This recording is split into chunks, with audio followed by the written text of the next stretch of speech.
નમસ્કાર, border news કચ્છમાં આપનું સ્વાગત છે. એક અગત્યની સૂચના.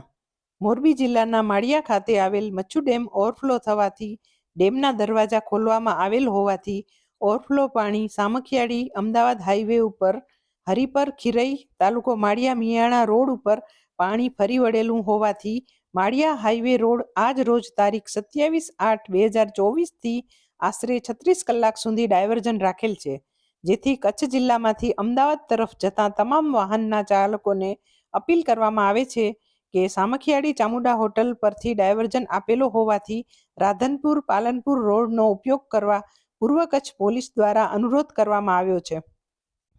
આ વિડીયો લાઈક કરવા અને શેર કરવા વિનંતી છે.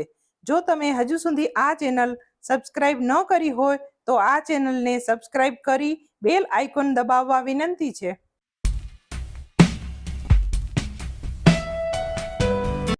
આજે જે આખા ગુજરાતમાં જે 2 દિવસથી ભારે વરસાદ થઈ રહ્યો છે અને પર્ટિક્યુલરલી જે આજે સવારથી જે સૌરાષ્ટ્રના અમુક ભાગોમાં જેવા મોરબી, રાજકોટ શહેર, જામનગર એ બધી બાજુમાં જે વરસાદ થઈ રહ્યો છે અને પર્ટિક્યુલરલી જે મોરબીનું જે મચ્છુ ડેમ છે એના બધા ગેટ જે છે ખોલવામાં જે આવ્યા છે, જેના લીધે જે માળિયાવાળો રોડ છે, જે સામખિયાળી જઈને જે અમદાવાદ હાઈવેવાળો રસ્તો છે એ માળિયાના રોડ બંધ કરવામાં આવ્યો છે.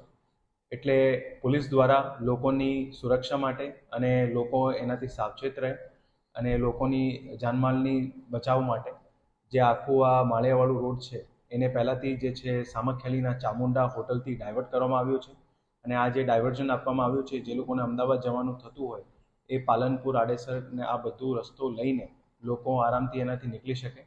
આ બધું આજકો જે ડાયવર્ઝન આપવામાં આવ્યું છે લોકોની જાનમાલ માટેની રક્ષા માટેનું છે અને લોકો આ જે ડાયવર્ઝનવાળો રસ્તો છે એનો ઉપયોગ કરી શકે. ત્યાં પૂરતો બંદોબસ્તમાં પોલીસ બંદોબસ્ત પણ રાખવામાં આવ્યો છે અને ત્યાં આશરે લગભગ 36 કલાક જેટલું સમય માટે જે છે આ ડાયવર્ઝન આપવામાં આવ્યું છે અને અત્યારને આગળની જે પરિસ્થિતિ રહેશે એ પરિસ્થિતિ પ્રમાણે જે છે પોલીસ દ્વારા આખા હાઈવેના સ્ટ્રેચ ઉપર જે છે બંદોબસ્ત રાખવામાં આવશે. ધન્યવાદ.